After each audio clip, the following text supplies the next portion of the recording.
অমুক বন্ধুর কারণে আজকে আমার এই বিপদ, আল্লাহ আজকে আমি ফাঁসে গেলাম আমার অমুক বন্ধুর কারণে।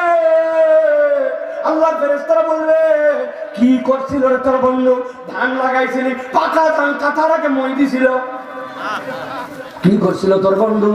শীতের দিন লাফায় তোর পুকুরে নামাইছিল, তোর মাথার কানটুপি চুরি করে নিয়েছিল, তোর মোবাইল নিয়ে কি ব্যালেন্স ট্রান্সফার করে নিয়েছিল। সমস্যাটা কি করছিল তোর? এই দোস্তের নামে তুই এত চিৎকার করে করে অভিযোগ দেশ কেন? ওই বান্দা বলতে শুরু করবে, আল্লাহ আমার বন্ধু তেমন কিছু করে নাই, কেবল ছোট্ট একটা অপরাধ করেছিল। কি অপরাধ? আল্লাহ বলছেন, সে বলতে শুরু করবে, লাকাদ আদাল্লানি আনি যিকরি বা'দা ইয জানি ওয়া কানা আশ-শাইতানু লিল ইনসানি